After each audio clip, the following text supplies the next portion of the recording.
by Sylvia Plath. This poem, I believe, is about death, as many of Sylvia Plath's poems are. And the first few stanzas are about general symbols or omens of death. Even in the second stanza it says blackbirds of omen, which those probably are crows, as crows are an omen in many cultures of death, as they're scavengers and they're seen around death and dead things. And then they now prowl on the bow. With a hiss of disaster, Sybil's leaves blow. Did you find anything about Sybil?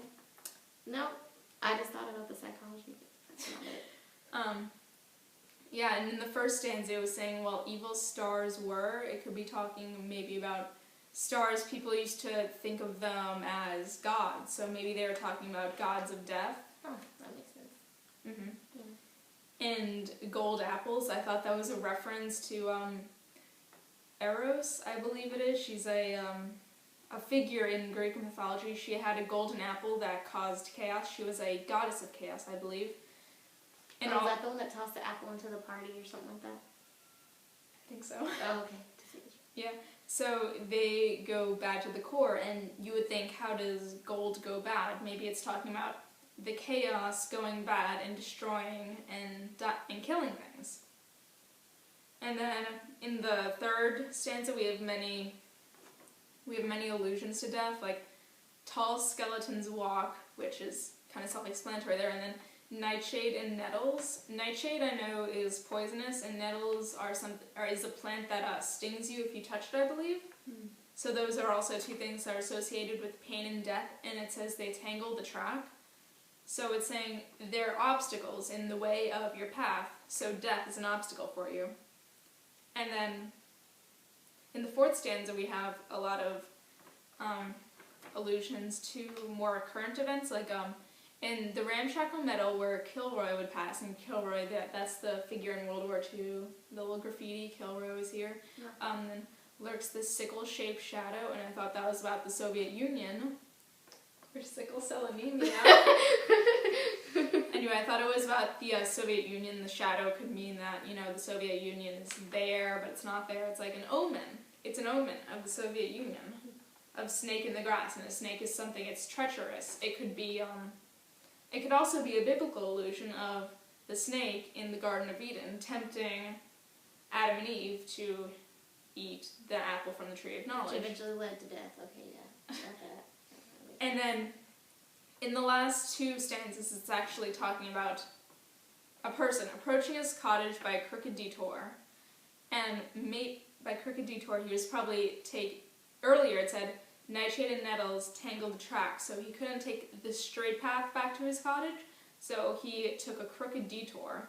So he was trying to avoid death as much as possible. And he hears the gruff knocking of the wolf at the door, and a wolf in many cultures also symbolizes death. Wolves are thought to steal children and such. And then his wife and his children hang riddled with shot, and I wasn't sure about this part, but I thought shot was like kind of an older term used for like bullets or something from a gun, so they hang riddled with shot. So they're hanging, which one would think that they're dead on a noose, hanging, riddled with shot, so they were hung and shot.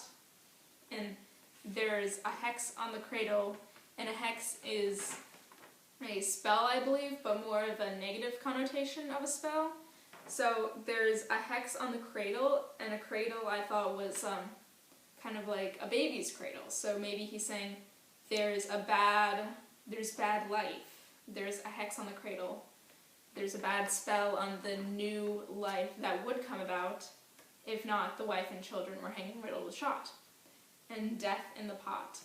And I thought the pot was maybe like a cooking pot, so maybe in death in the pot. So death is cooking up in his household. It looks like he's the only one left alive.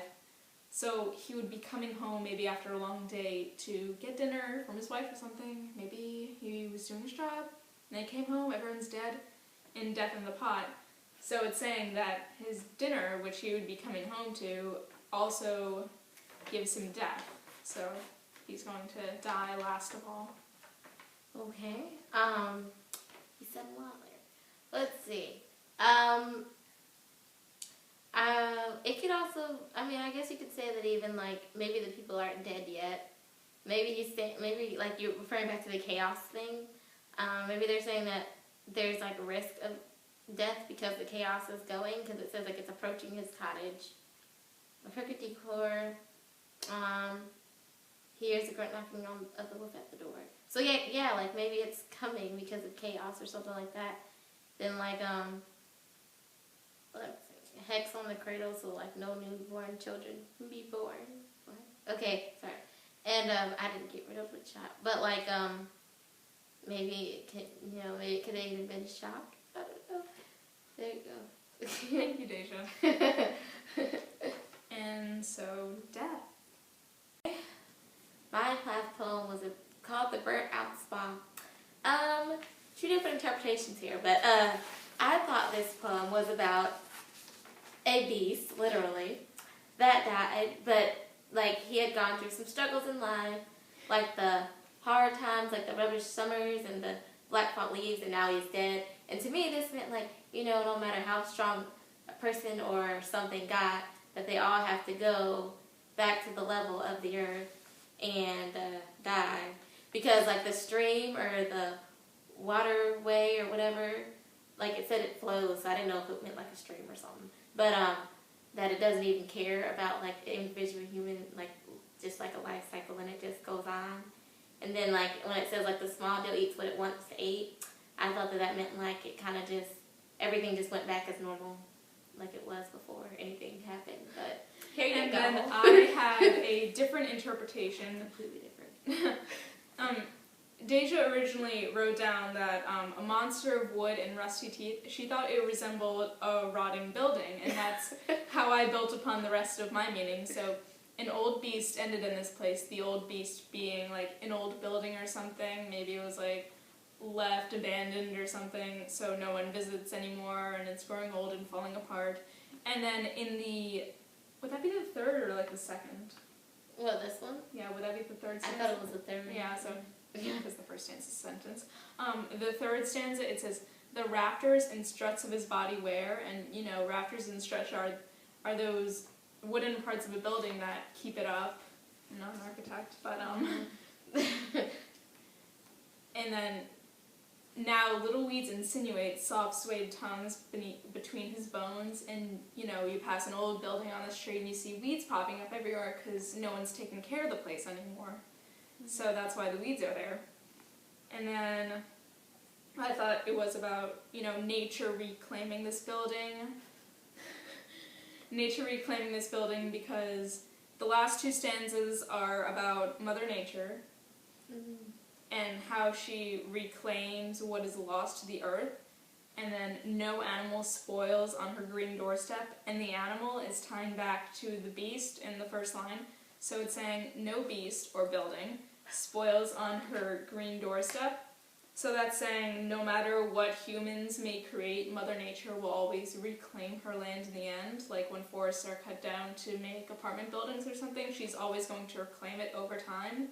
Even though it might start with just little weeds insinuating between bones, eventually it will grow back into an entire forest. Well, I mean, I think it could go either way, just to justify a little bit, because it says, like, a prick imply like a doctor or an archaeologist, so that's a little bit, there you go, that might make my meaning a little bit make sense, somewhat. And also, well, it's saying iron entrails, enameled bowl, the coils and pipes that made him run, saying the inner workings of the building. I thought that was his organs. So yeah, there you go. I think she used a bunch of metaphors in here. Oh, sorry. She said like a monster of wood and rusty teeth, which comparing the beast building to have wood and rusty teeth. Like the char of charcoal, I had to look that up. It means like ashes of sheep. Just putting that out there. And I thought, and actually when it said coils and pipes that made him run, I thought that was an allusion to the Tin Man. So that also justified where the beast thought. And oh, she's gracious and austere. That was also an allusion to Mother Nature that actually did make sense. Yep, and then I thought like on a green doorstep meant like fertile, so there you go. And I thought that the stream was like the cycle of life. Did you think that? Well, not life maybe, but the cycle of building. Who knows? Well, The stream right there. the stream that hustles us neither nourishes nor heals. Well, hustle is like, moving along quickly, so it could be interpreted as the stream that rushes us. Yeah. Maybe like rushes us through life or something. That's true. Neither nourishes nor heals.